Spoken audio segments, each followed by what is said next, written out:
आज हम पढ़ने जा रहे हैं छठी कविता गिरिधर नागर, जिसकी कवयित्री है संत मीराबाई। संत मीराबाई बचपन से ही भगवान श्री कृष्ण की भक्त थी।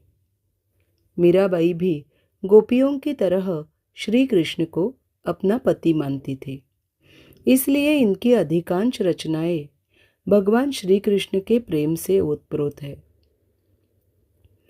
मीराबाई का जन्म राजस्थान के जोधपुर में चौकड़ी नामक गांव में हुआ। मीराबाई का विवाह उदयपुर के राणा सांगा के पुत्र भोजराज के साथ हुआ था।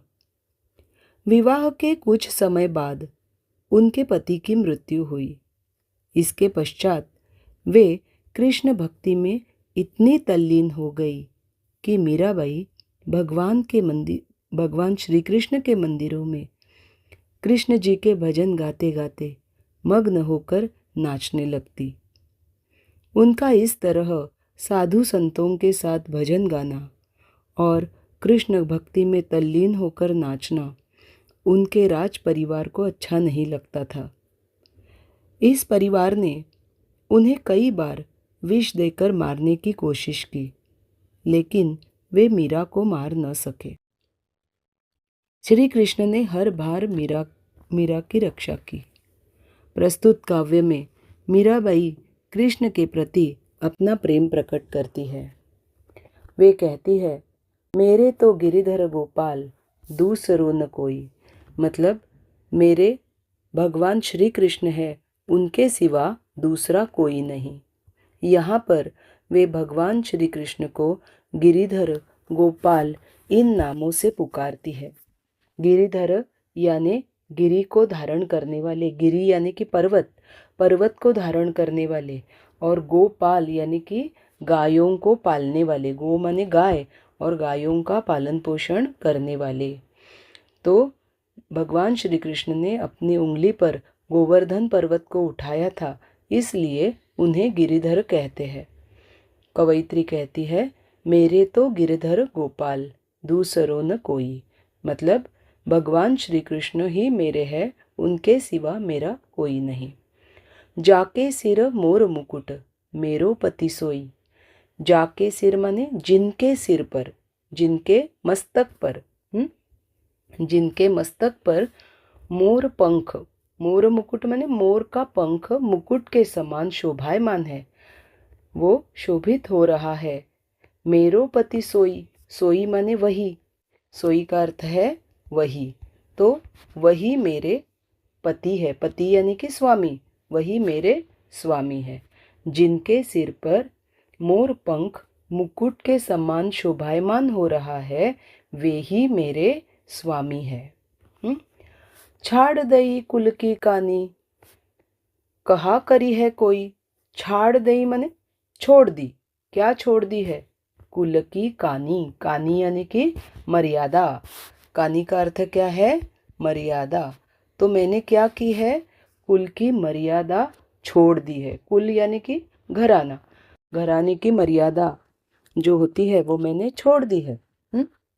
तो उस काल राजस्थान में उस काल में सारी स्त्रियों पर ही बंधन रहा करते थे कि स्त्रियां घर से बाहर नहीं निकलती थी और उनकी पढ़ाई लिखाई की भी उनको अनुमति नहीं थी।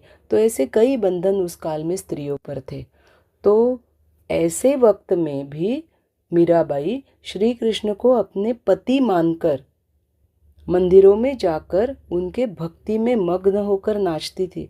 तो ये सारी बात, ये जो सारी स्त्रियों ने इस तरह से बर्ताव करना उस काल में अच्छा नहीं माना जाता था।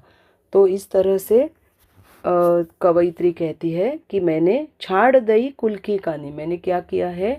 कुल की कानी, कानी यानी कि मर्यादा मैंने त्याग दी है, छोड़ दी है। कहा करी है कोई, कोई कुछ भी कहे। कहा करी है कोई मने कोई कुछ भी कहे। संतन ढीग बैठी बैठी लोक लाज खोई। संतन मने संत, संत लोग, जो भक्त लोग होते हैं। ढीग माने पास, संतों के पास यानी संतों के साथ बैठ बैठ कर लोक लाज खोई। मैंने क्या की है? लोकलाज त्याग दी है। खोई मने त्याग दी, त्याग करना। असुवन जल सींच सींची, असुवन मने आंसुओं के जल से क्या सींचा है? सींच सींची माने सींच सींच कर प्रेम बेली बोई, बेली यानी कि लता। मैंने क्या किया है? प्रेम की बेली मैंने बोई है। और उसे किससे किससे सींचा है? आंसुओं के जल से, आंसुओं के जल से मैंने प्रेम की बेल को जमीन में सींचा है। अब तो बेल फैल गई, आनंद फल हुई। अब क्या हो गया है? अब क्या हो गया है? अब बेल फैल गई है, वो बड़ी हो गई है। यानी कि उनका जो प्रेम है, उनकी जो भक्ति है कृष्ण के प्रति, वो अब फैल गई है। और जिसको आनंद के फल लगे हुए हैं, उस बेल को कौन से फल लगे हैं? आनंद के फल लगे हैं। माने बहुत खुश, भक्ति में वो तल्लीन रहती है, मग्न रहती है, तो उनको एक आनंद मिलता है। तो उसके कारण वो कहती है कि अब तो बेल फैल गई, आनंद फल होई। दूध की मथनियाँ बड़े प्रेम से बिलोई। ये दूध क्या है? ये दूध है कृष्ण की भक्ति। ये दूध क्या है? कृष्ण की भक्ति, यानी कि कृष्ण का प्रेम है ये। मथनियाँ, दूध की मथनियाँ बड़े प्रेम से बिलोई। ये मथनी क्या है? जब हम दही मथते हैं, जिस साधन से मथते हैं उसे मथनी कहते हैं, है ना? तो ये जो मथनी है, ये भक्ति है। उनके जो मन में प्रेम है, जो कृष्ण के प्रति आदर है, जो भक्ति है, वो ये मथनी है। तो दूध को उन्होंने किससे मथा है? भक्ति से मथा है।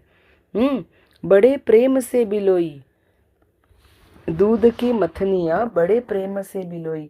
अर्थात वो क्या कहती है कि उन्होंने मथनी से बड़े प्रेम से दूध को बिलोया है, दही को बिलोया है ना? और उससे क्या होता है? जब हम दही को मथनी से बिलोते हैं तो उससे क्या तैयार होता है? छाछ तैयार होता है, और छाछ के ऊपर माखन आता है। तो वो जो माखन है, वो माखन उनकी भक्ति का सार है। इसलिए वे कहती है, माखन जब काढ़ी लियो छाछ पिए कोई। माने ये जो उससे जो निकलकर शुद्ध भक्ति जो ऊपर आ गई है, वो माखन रूपी उनकी भक्ति है। और छाछ पिए कोई, छाछ माने जिसमें कोई सार नहीं है, जिसमें कोई ऐसी रुचि नहीं है उनको, जो सारे जग की मोह माया ऐसी है, वो क्या है? छाछ है। तो वो कहती है कि इस मथनी से मैंने क्या किया है? माखन निकाल लिया है, और छाछ कोई भी पी ले, है ना? छाछ माने वो संसार है जिसमें उन्हें कोई रुचि नहीं है। भगत देखी राजी हुई, भगत यानी भक्तों को देखकर, भक्तों को देखकर वो राजी हुई। राजी माने कि प्रसन्न हुई। भक्तों, कृष्ण के भक्तों को देखकर वो प्रसन्न हो जाती है। जगत देखी रोई, जगत माने क्या है? तो संसार है। संसार में जो मोह माया है, उस मोह माया को देखकर उसे रोना आता है, दुख होता है। इसलिए मीरा कहती है, दासी मीरा लाल गिरिधर तारो अब मोही। तारो यानी कि मेरा उद्धार करो, मोही माने मेरा उद्धार करो। और दासी मीरा, वो खुद को दासी कहती है। वो खुद को क्या कहती है?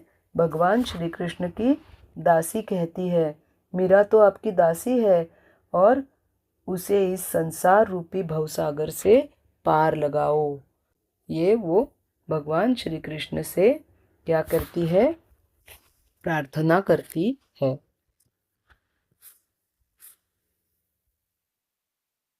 अब हम दूसरा पद पढ़ेंगे। हरि बिन कूण गति मेरी, तुम मेरे प्रतिपाल कहिए, मैं रावरी चेरी। आदि अंत निज नाव तेरो हिमाये फेरी। बेर बेर पुकार कहूँ, प्रभु आरती है तेरी। यो संसार बिकार सागर बिच में घेरी। नाव फाटी प्रभु पाल बांधो बूढ़त है बेरी। बिरहिणी पीवकी बाट जोवे राखल्यो नेरी। दासी मीरा राम रटत है मैं शरण हूँ तेरी। इस पद में भी कवयित्री को भगवान से मिलने की उत्सुकता, उनके मिलन की आशा और प्रतीक्षा आदि सारे भाव यहाँ पर व्यक्त हुए हैं। कवयित्री कहती है कि हरि बिन कूण गति मेरी। कूण माने कहाँ, हाँ, गति माने आश्रय। तो कवयित्री कहती है कि हे भगवान, आपके बिना मेरा कौन है, अर्थात आपके सिवा मेरा कहीं भी आश्रय नहीं है, मेरा कहीं भी ठिकाना नहीं है। तुम मेरे प्रतिपाल कहिए। तुम कौन हो? मेरे प्रतिपाल हो। प्रतिपाल माने पालन पोषण करने वाले हो। मैं रावरी चेरी, रावरी माने आपकी, चेरी माने दासी। मैं कौन हूँ? मैं आपकी दासी हूँ। आदि अंत निज नाव तेरो। निज नाव, नाव माने नाम। आदि अंत से, शुरू से अंत तक तुम्हारा ही नाम, तेरो नाम, नाव तेरो और तेरो नाव एक ही होता है अर्थ। हिमाये फेरी, तो हिमाये यहाँ पे हिया में चाहिए, तो हिया में फेरी, हिया में माने हृदय में, हृदय में घूमता रहता है। तुम्हारा ही नाम आदि से अंत तक, शुरू से अंत तक तुम्हारा ही नाम हर वक्त मैं जपती रहती हूँ, अपने हृदय में जपती रहती हूँ। बेर बेर पुकार कहूँ प्रभु आरती है तेरी। आरती है तेरी माने मैं तुम्हारा ही नामस्मरण करती रहती हूँ, क्योंकि मुझे तुम्हें देखने की तीव्र लालसा है। तो बेर बेर पुकार कहूँ, बेर बेर माने बार बार तुम्हारा ही नाम मैं जपती रहती हूँ, क्योंकि मुझे तुम्हें देखने की क्या है? तीव्र लालसा है, तीव्र इच्छा है। ठीक है। यो संसार बिकार सागर बीच में घेरी। ये संसार रूपी जो भवसागर है, ये इसमें मैं घिर गई हूँ। किससे घिर गई हूँ? तो विकारों से। ये जो जग है, ये जग किससे बना हुआ है? विकारों से बना हुआ है। ये विकार कौन से है? तो काम, क्रोध, लोभ, मोह, मद, मत्सर, इन षड विकारों से मनुष्य बनता है। तो ये जो भवसागर है, इस भवसागर में कवयित्री जो है वो इन विकारों से घिर गई है। वो कहती है, इसलिए वो कहती है नाव फाटी। नाव क्या है? नौका है उसकी, जीवन नौका। तो नाव फाटी प्रभु पाल बांध्यो। ये जो जीवन रूपी नौका है, ये नौका क्या हो गई है? फट गई है। इसलिए वो कहती है हे प्रभु पाल बांध्यो, इस नौका के पाल बांधो। और बूढ़त है बेरी, क्योंकि मैं अब डूब रही हूँ, तो आप मेरा बेड़ा पार करो, मेरी जीवन नौका क्या करो? पार करो।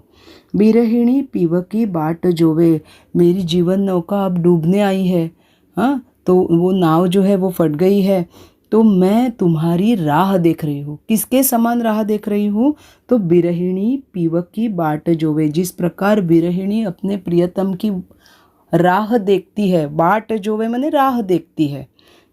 जिस प्रकार बिरहिणी अपने प्रियतम की राह देखती है, उसी प्रकार मैं आपके दर्शनों की अभिलाषा करती हूँ।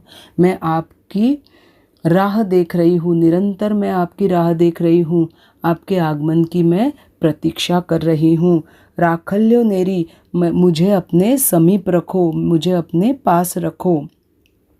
दासी मीरा राम रटत है। देखो यहाँ पर दासी मीरा, तो मीरा खुद को दासी कहती है, वो भगवान की दासी है। राम रटत है मतलब वो राम और कृष्ण दोनों में कोई भेद ही नहीं है, क्योंकि दोनों एक ही देवता के अवतार है, वो भिन्न नहीं है। तो इसलिए यहाँ मीरा राम राम शब्द भी रटती है। मैं शरण हूँ तेरी, तो मैं क्या हूँ? आपके शरण में आई हूँ, मैं आपके नाम का जाप कर रही हूँ और मैं आपके शरण में आई हूँ। ठीक है। तो इसका अर्थ आप क्या कहेंगे? यह दासी मीरा आपके नाम का स्मरण करती रहती है और वो आपकी शरण में आई है। फागुन के दिन चार होरी खेल मनारे, बिन कर ताल पखावज बाजे, अणहद की झनकार रे। बिन सुर राग छतीसु गावे, रोम रोम रणकार रे। सील संतोख की केसर घोली, प्रेम पीरीत पिचकार रे। उड़त गुलाल लाल भयो अंबर, बरसत रंग पार रे। घट के पट सब खोल दिए है, लोक लाज सब डार रे। मीरा के प्रभु गिरिधर नागर, चरण कवल बरिहार रे। इस पद में कवयित्री कहती है, फागुन के दिन चार होरी खेल मनारे। कवयित्री मनारे, मनारे मतलब अपने मन से कहती है, हे मन, फागुन के 4 दिन, 4 दिन माने बहुत कम समय की होली होती है। होरी माने होली। तो फागुन के अर्थात फाल्गुन मास में या फिर फागुन के महीने में होली का त्योहार केवल 4 दिन ही खेलते हैं। 4 दिन माने कम समय, कम समय होता है। ठीक है। तो फागुन के दिन चार होरी खेल मनारे, अर्थात हे मन, फागुन महीने में होली केवल 4 ही दिनों की होती है, लेकिन तू जी भर के होली खेल।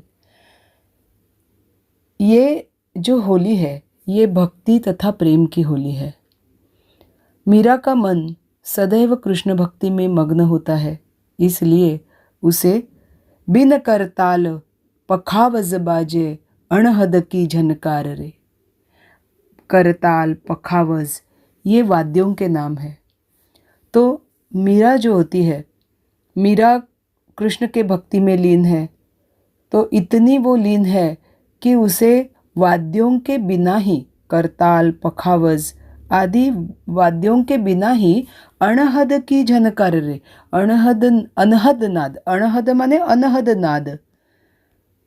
भगवान के अस्तित्व का जो एक नाद होता है वो अनहद नाद होता है, और उसकी झनकार उसे बिन करताल, बिन पखवाज उसे सुनाई देती है। वाद्यों के बिना ही उसे सारी झनकार सुनाई देती है। बिन सुर माने सुर के बिना ही, राग छत्तीसु गावे, छत्तीसु गावे 36 राग होते हैं, उसमें से सबसे श्रेष्ठ राग जो है वो उसे सुनाई देता है, जिससे रोम रोम रणकार रे, उसके रोम रोम में क्या होता है, रणकार गूंज उठती है। तो कवयित्री जो है वो कृष्ण भक्ति में इतनी डूब गई है कि उसे रोम रोम में रणकार सुनाई देती है। कृष्ण भक्ति की रणकार उसे सुनाई देती है। सील संतोख की केसर घोली। सील माने शील। तो क्या है शील, क्या होता है? शील अर्थात हमारा व्यक्तित्व।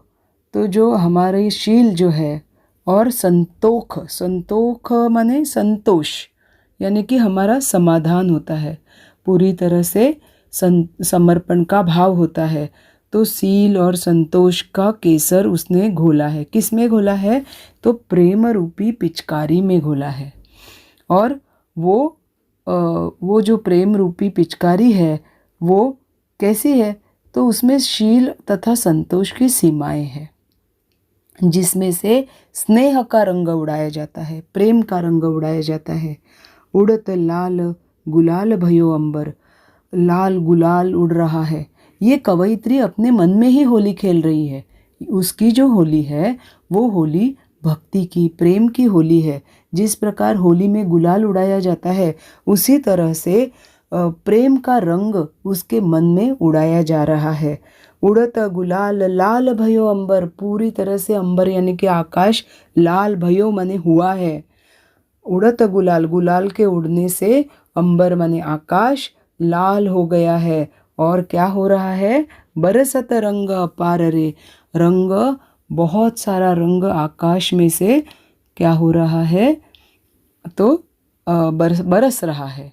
ठीक है। घट के पट सब खोल दिए हैं, लोक लाज सब डार रे। अब मैंने लोक लाज का त्याग कर दिया है। डार दिया है मतलब डाल दी है। मैंने लोक लाज सब छोड़ दी है और मैंने क्या किया है, घट के पट सब खोल दिए। घट माने हृदय, हृदय के पट यानी कि उसके द्वार जो है वो मैंने अब खोल दिए हैं। मीरा के प्रभु गिरिधर नागर, मीरा को अपने जो कृष्ण है वो कृष्ण गिरिधर नागर माने गिरि यानी कि पर्वत को धारण करने वाले कृष्ण उसे बहुत अच्छे लगते हैं। उसके जो स्वामी हैं उनके चरणों पर वो अपना सर्वस्व न्योछावर करना चाहती है। चरण कवल यानी कि उनके जो चरण है वो चरण मीरा को कमल के समान लगते हैं। तो कहते हैं कि चरण रूपी कमलों में वो अपना सर्वस्व त्यागना चाहती है। तो इसका अर्थ कैसे लिखेंगे, मेरे जो स्वामी है, मेरे जो प्रभु है वो कैसे है, गोवर्धन पर्वत को धारण करने वाले भगवान कृष्ण, आपके चरण रूपी कमलों में मैं अपना सर्वस्व त्यागना चाहती हूँ।